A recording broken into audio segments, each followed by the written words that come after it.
Namaskar. Welcome to the new episode of Vande Mataram, the story of India's brave hearts.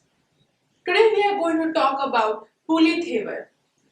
Pulithevar was a local chieftain of Hindu Marava community, also known as Polygar in English or in local parlance, Palayakar. He was a devotee of Lord Shiva and ruled an area called Neelkattu Seval or Avudayapuram, situated now in Sankarankoli Taluk of Tamil Nadu.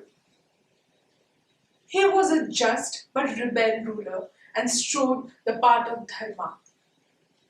Pulithevar has a unique distinction of being the first ever Hindu native local ruler in the entire Indian subcontinent ever to have revolted against the oppressive British East India Company prior to the revolt of Mangal Pandey in 1857. The British Company's land grabbing spree continued vigorously, and now they came down to the southern tip of Indian peninsula thanks to the generosity of the Nawab of Arcot. After Pulithevar, who refused to pay the customary rice tribute to the Nawab, the place became Neelkatan Seval, place which doesn't pay rice tribute. Palayakar was the feudal title given for a class of territorial, administrative, and military governors or agents appointed by the Nayaka rulers of southern India during 16th to 18th century. They took one-fourth of revenue and the rest would go to the treasury of the rulers. After the decline of Madurai Nayak dynasty, they first revolted against the British because they were forced to pay Kishti land tax to them. The question on their mind was that they and their forefathers had been masters of their land for centuries, and not only did these Britishers gain control on their motherland but also coerced them into paying taxes using intimidation and threats. Many of the revolting Palayakars were put to death by the British. These people had their roots in present-day Andhra Pradesh state. Pulithevar was not on good terms with the Nawab of Arcot, Muhammad Ali. He was a close ally of the British who in 1736 took control of Madurai and southern parts after the Nayakas became powerless. His prominent exploits were his confrontation with Marudhyanagam, who later on rebelled against the British himself.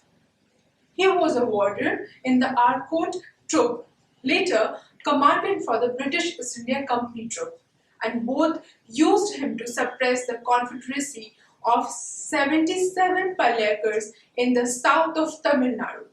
All this happened in late 1750s and early 1760s, way before Kattabomman, another great patriot who revolted against the British, appeared on the scene.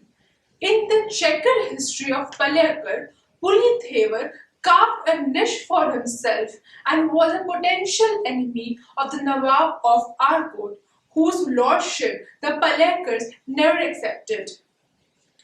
Arcot Nawab had military alliance with the British forces to put down the rebels. Pulithevar, a warrior of exceptional ability, was known for his diplomacy and war strategy.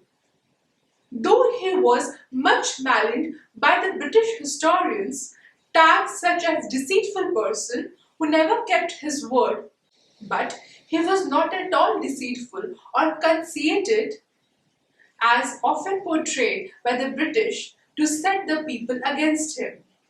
In 1757, these Palayams areas declared independence and refused to pay Kishti.